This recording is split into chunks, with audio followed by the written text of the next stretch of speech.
함께 보실 하나님의 말씀은 구약 성경 시편 150편입니다. 12월 31일 시편 150편은 말씀을 읽는 날인데 150편은 시편 마지막 편입니다. 1절부터 6절까지 길지 않으므로 1절부터 마지막 6절까지 말씀을 함께 봉독하겠습니다. 시편 150편 1절부터 6절까지 말씀, 구약 성경 910면 전후를 보시면 되겠습니다. 1절부터 함께 봉독합니다. 할렐루야, 그의 성소에서 하나님을 찬양하며 그의 권능의 궁창에서 그를 찬양할지어다. 그의 능하신 행동을 찬양하며 그의 지극히 위대하심을 따라 찬양할지어다. 나팔 소리로 찬양하며 비파와 수금으로 찬양할지어다.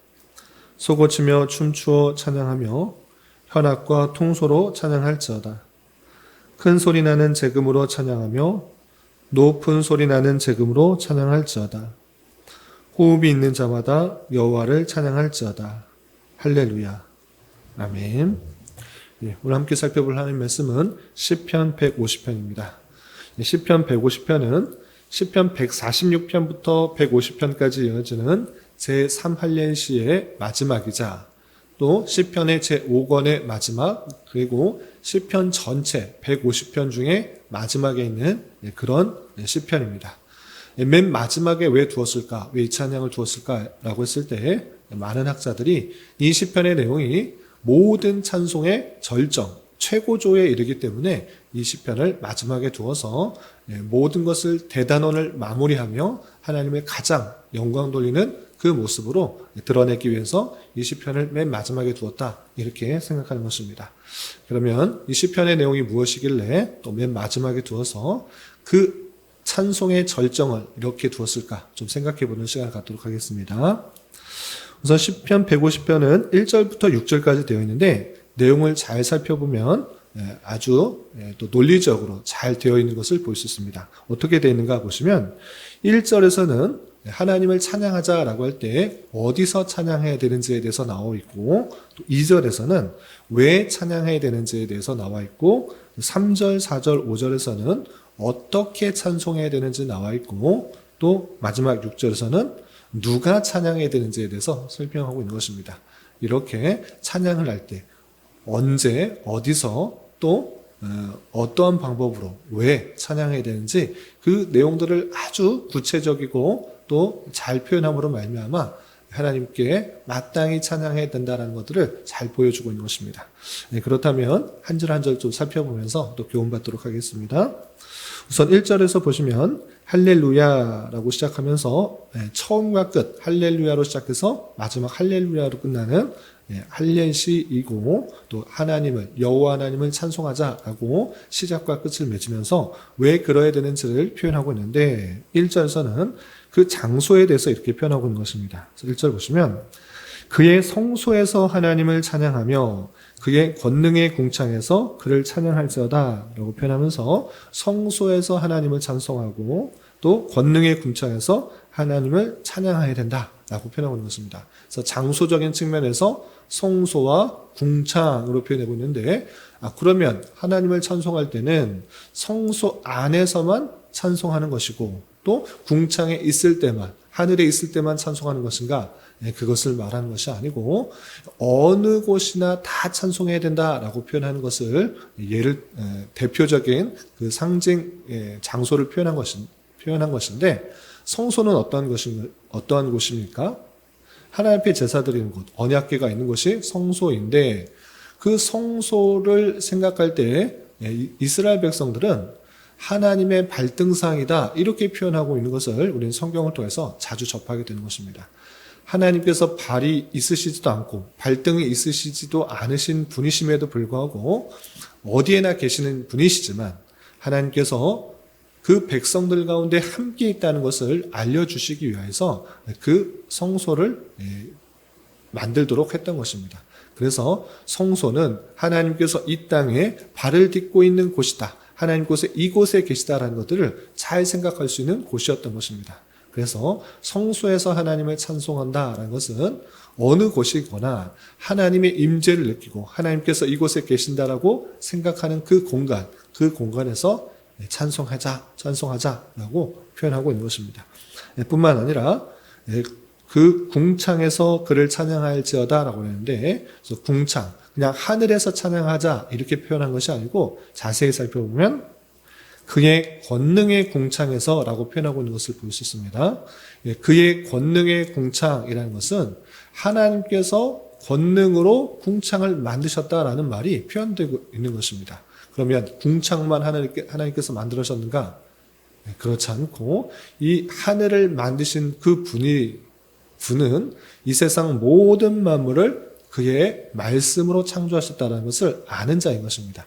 그러니까 권능의 궁창이라는 것은 무엇을 대표하고 있는 것인가, 무엇을 상징하고 있는 것인가 라고 할 때 하나님께서 지으신 모든 그 세계 속에서 창조 세계 어느 곳에서나 주님을 찬양하자라고 표현하고 있는 것입니다.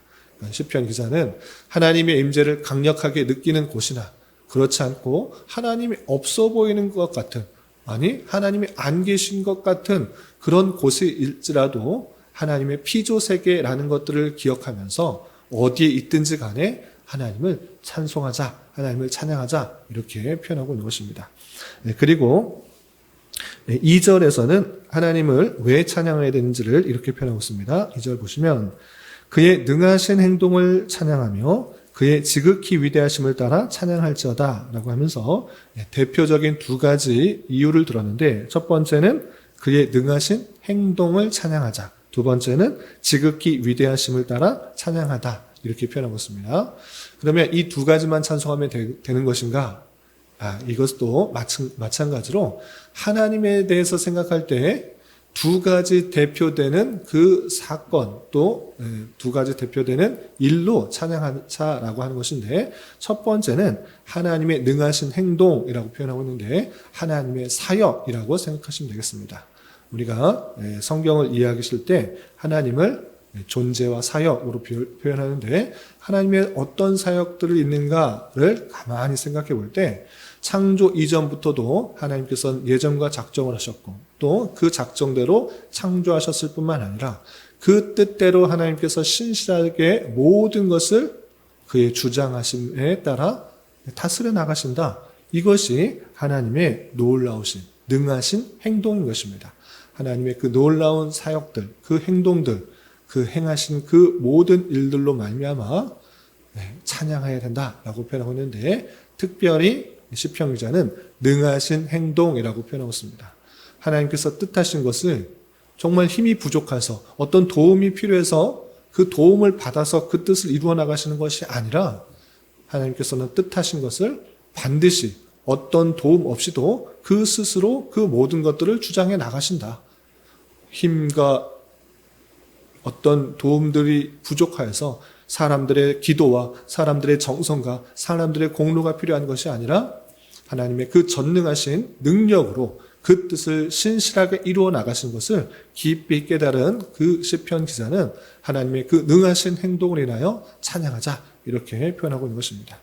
당장에 눈에 보이는 일들은 정말 하나님이 계시지 않는 것 같은 그런 이상한, 그런 악한, 또 알 수 없는 여러 가지 일들이 일어나는 것 같아 보이지만, 그럼에도 불구하고 시편 기자는 하나님께서 이 모든 것들을 주장하신다는 것들, 그리고 가장 선하게 이끄실 것이라는 그런 굳은 믿음 가운데 하나님의 능하신 행동을 찬양하고 있는 것입니다.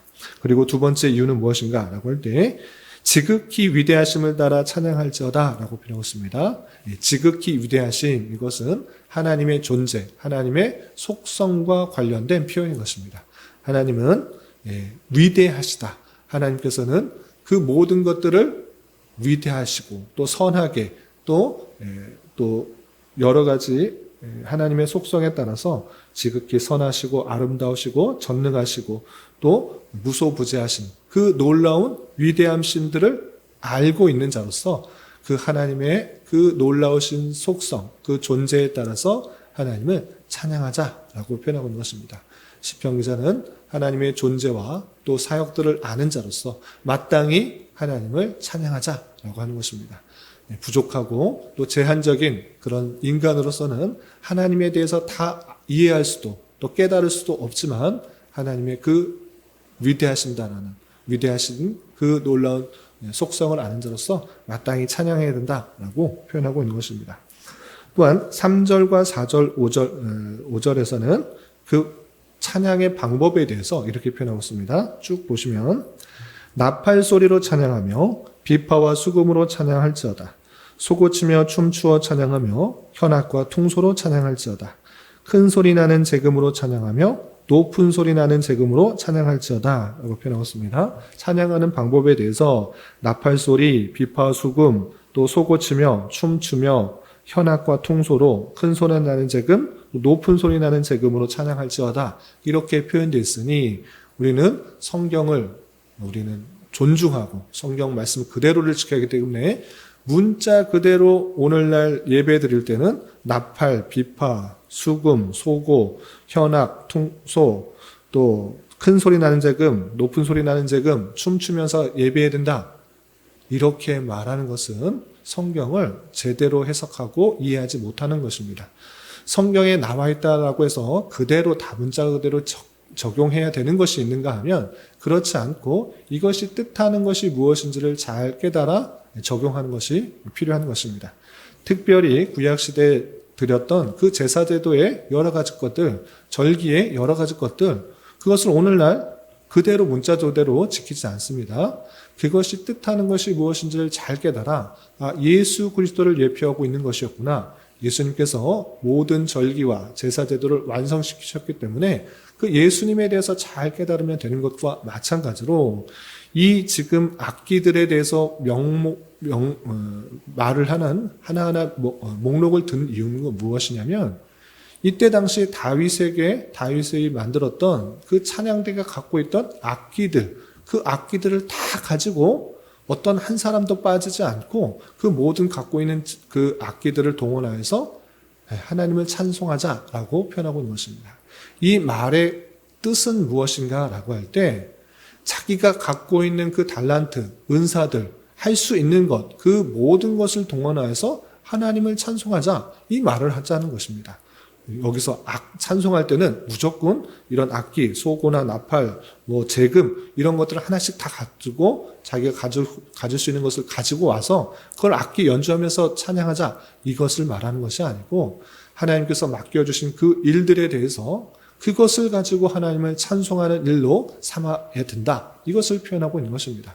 그러므로 오늘날 우리에게 있어서 우리 인생의 목표가 무엇인가, 하나님께서 사람을 지으신 이유가 무엇인가를 잘 생각해 보면서 내가 할 수 있는 것을 통하여서 내가 가지고 있는 환경과 또 은사와 달란트 그 조건에서 그 일을 하는 이유가 무엇인가, 내가 더 잘나고 내가 더 드러나고 내가 평안히 살고자 하는 것이 아니라 이 일을 통하여서 하나님의 어떠하심들이 더 드러날 수 있도록 하나님께 영광이 될 수 있도록 하나님께 궁극적으로 찬송이 올려질 수 있도록 하나님의 이름이 높여질 수 있도록 그렇게 해야 된다는 것을 표현하고 있는 것입니다.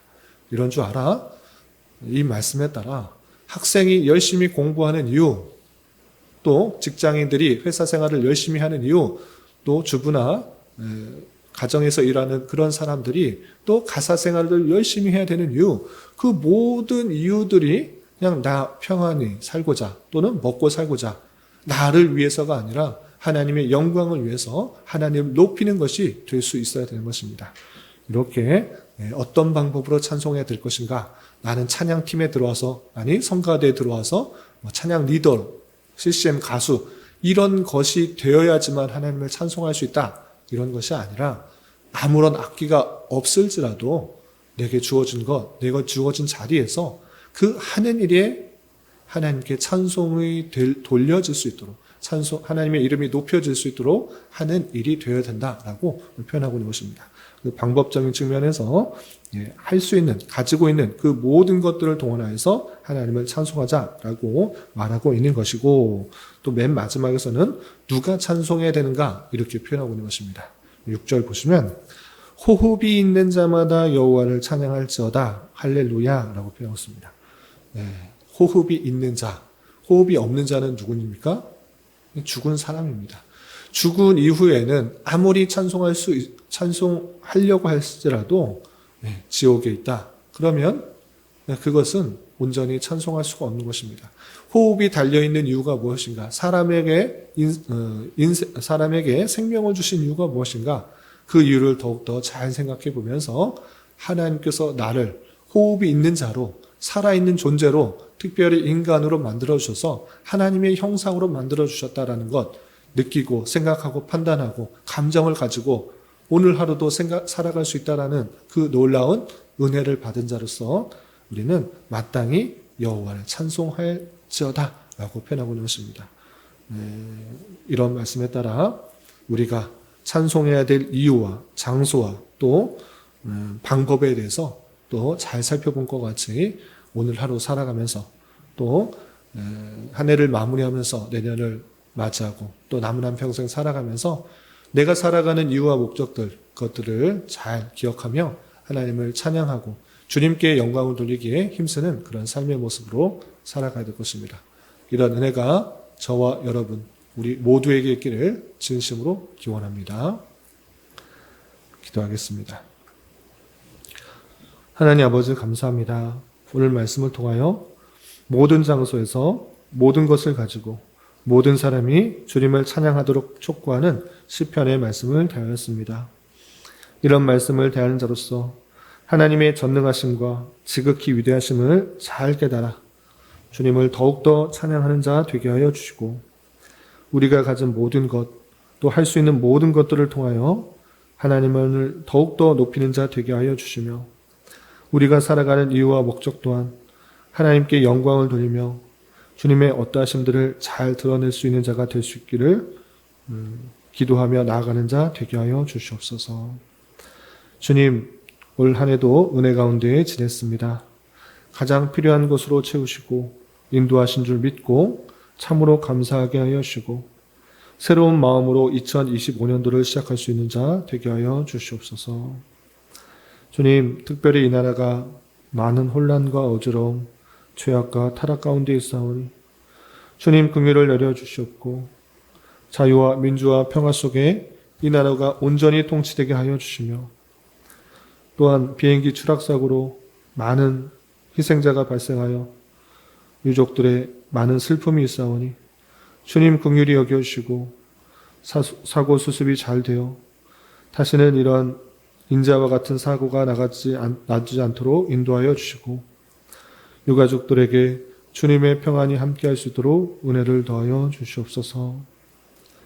주님, 교회 내 육체의 질병과 연약함으로 인해 병원의 치료를 받는 성도들과 수술을 받은 지체가 있사오니 건강하게 잘 회복될 수 있도록 은혜를 더하여 주옵시며 가족의 전도와 신앙을 위해 직장과 사업장의 문제로 주님께 간절히 기도하는 여러 지체들이 있사오니 주님께서 그 모든 상황과 여건, 마음과 생각을 주장하여 주셔서 우리의 기대와 소망보다 훨씬 더 풍성한 것들로 채워주신 하나님을 깊이 경험할 수 있는 기회 되도록 인도하여 주시옵소서. 이 시간 각자 간절하게 간구하는 기도 제목 주님께서 들으시고 가장 선한 것들로 응답하여 주시옵소서. 예수님의 이름으로 기도 올리옵나이다. 아멘.